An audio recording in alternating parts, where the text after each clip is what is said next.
आजम साहब, सर आप बताइएगा, आपकी इत्तलात क्या कहती हैं, ख़ासतौर पर ऐसी सिचुएशन में जब हम देख रहे हैं कि फ़ौजी अदालतें सिविलियंस के ट्रायल की इजाज़त दे रही हैं, हुकूमत और इस्टेब्लिशमेंट के सब मिसाली ताल्लुकात चल रहे हैं। आपको लगता है कि ऐसे में एक कप्तान रिहा हो सकते हैं? इस पर कहीं ना कहीं गुफ्तगू हो सकती है, ज़रूरत है इसकी इस वक्त?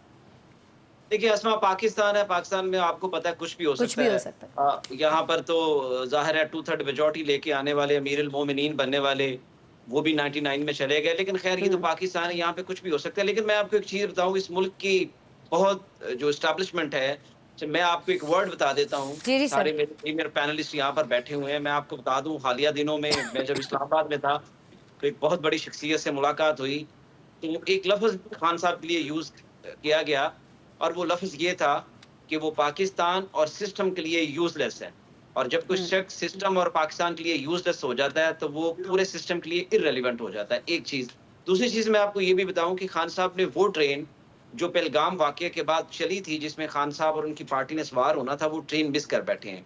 अब ये ट्रेन अगले 5 साल बाद दोबारा आएगी, फिर देखेंगे 5 साल बाद हालात कहाँ पर हैं।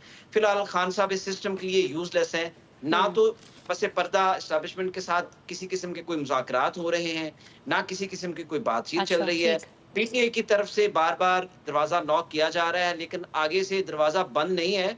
वहाँ से दरवाज़ा उखाड़ कर एक कंक्रीट की दीवार बना दी गई है। अब वो उस हम्म। दीवार को टकरे मार रहे हैं, और टकरे मारने से सिर्फ़ अपना सर ही फाड़ेंगे। इसके अलावा पीटीआई का कोई और मुस्तकबिल आइंदा 5 साल तक आपको नज़र नहीं आएगा। अफ़गानिस्तान के हवाले से बहुत बार हमने गौर किया, बहुत सारे मामलात, ख़ासतौर पर अफ़गान महाजिरीन को फिर वापस भेजना, उसके बाद जो हालात हुए, जिस तरह की खफगी का उधर से इज़हार किया गया, मैचेस के दौरान क्या रवैया रहता है उनका हमारी टीम को लेकर, हमारी शिकस्त को लेकर, हमारी जीत को लेकर, वो भी कोई ढका छुपा नहीं है।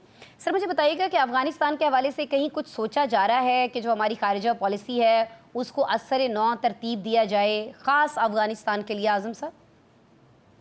आसमा देखिए, एक इंटरनेशनल जो है असूल है, वो अगर वो बात करें तो आप अपने नेबर्स तब्दील नहीं कर सकते, जी जी। ममालिक जो हैं वो अपने हमसाये तब्दील नहीं कर सकते। अगर ये हम्म। होता तो हम यकीनन अफ़गानिस्तान को फ़ौरी तौर पे तब्दील करके यहाँ पर भी चाइना ले आते। लेकिन ये चूँकि तब्दील नहीं हो सकता, हमें अफ़गानिस्तान के साथ हम्म। रहना है।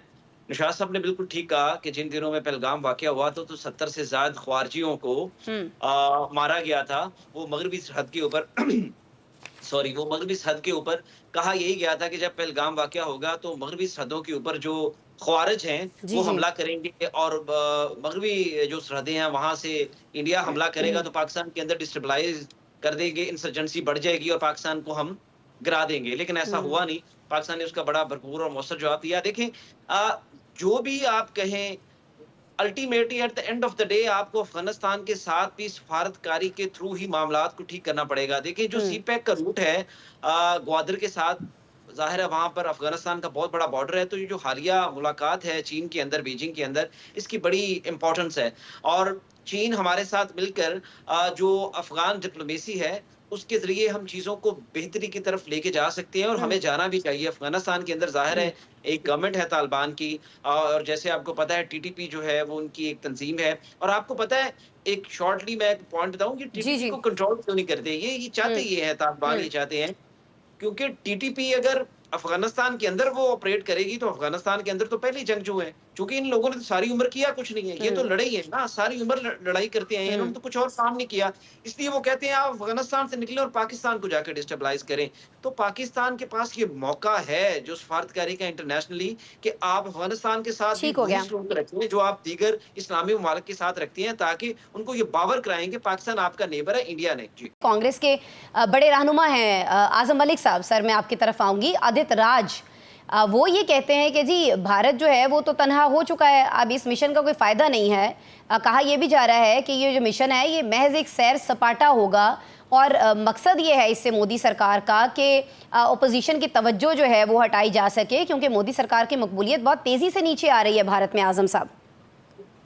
बहुत शुक्रिया आसमा साहबा। देखिए, 2-3 चीज़ें बड़ी इंपॉर्टेंट हैं इस सारे सूरत-ए-हाल में, जो भारत सफारतकारी करने जा रहा है, 32 ममालिक का दौरा करेगा। हुँ। देखें, एक चीज़ तो आप इस चीज़ को मानें कि भारत चूँकि एक बड़ी मईशत है, तो भारत की दुनिया भर में सुनी जाती है। जी, जी। इस मौके को पाकिस्तानियों को बिल्कुल ज़ाया नहीं करने चाहिए। इस हवाले से मैंने 3-4 पॉइंट्स जो हैं वो आपसे डिस्कस करने हैं। देखिए, पाकिस्तान को इसके मुकाबले में सबसे पहले नंबर 1 बांग्लादेश, तुर्की, चीन, स्तान कंट्रीज़ जैसे Azerbaijan, Turkmenistan, Uzbekistan, Sri Lanka, Nepal, Bhutan यहाँ पर अपने वफूद भेजने चाहिए और सही। सफारतकारी को इन इलाकों में मजबूत करना चाहिए। दूसरे नंबर पे इन्हें जो एमिरेट्स हैं, सऊदी अरब, दुबई, ओमान, कतर और दीगर ममालिक की तरफ भी एक वफ़द भेजना चाहिए, क्योंकि हम मुआशी तौर पर बहुत मजबूत नहीं हैं। ये लोग मुआशी तौर पर ये ममालिक मजबूत हैं, तो ये बैकडोर डिप्लोमेसी हमारी करेंगे उन ममालिक के आगे जहाँ यूरोप और दीगर ममालिक में इनकी बहुत बड़ी-बड़ी जो है स्टेक है। तीसरे नंबर पे हमें यूरोप, ऑस्ट्रेलिया, अमेरिका और कनाडा की तरफ ध्यान देना चाहिए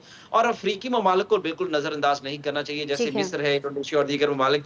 अच्छा, इसके ऊपर एक और आसमा चीज़ बड़ी अहम है, जी। जैसे बिलावल भुट्टो ने पिछले दिनों एक मिशन सँभाला और इंटरनेशनल मीडिया जो इंग्लिश मीडिया था, उसको एंगेज किया। पाकिस्तान के अंदर एक प्रॉब्लम है कि हमारा जो मीडिया है वो बहुत ज़्यादा 90% इंग्लिश मीडिया नहीं है, वो उर्दू मीडियम है। हमें इंग्लिश जर्नलिज़्म की तरफ तवज्जो देनी चाहिए। बहुत, बहुत ज़रूरी।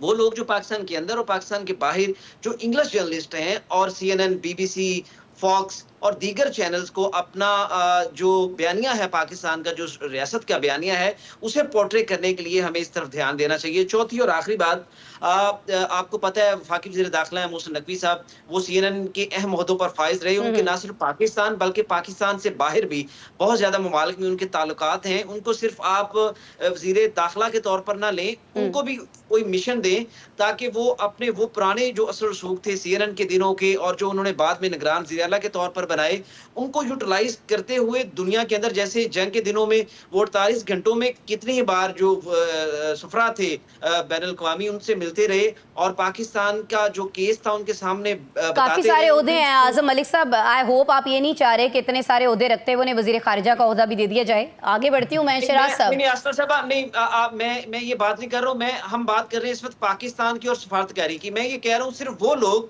अगर इन लोगों में रेलिवेंट नौशाद साहब हैं, अगर यहाँ पर शराज इसनाद साहब मुस्कुरा रहे हैं, वो हैं, आप हैं, कोई भी है जो सफारतकारी कर सकता है, उसको आप ये टास्क दें। बिल्कुल सर, आप वजह फरमा रहे हैं। यहाँ मेरे जहन में एक सवाल फिर उठ रहा है, क्या ओपोजिशन में जी आप कुरैशी सर खाने बंद कर दें फिर। हाँ जी, मैं चलें, आपका पॉइंट आजम साहब तक पहुंच गया। जवाब देना चाहें तो वो जरूर देंगे।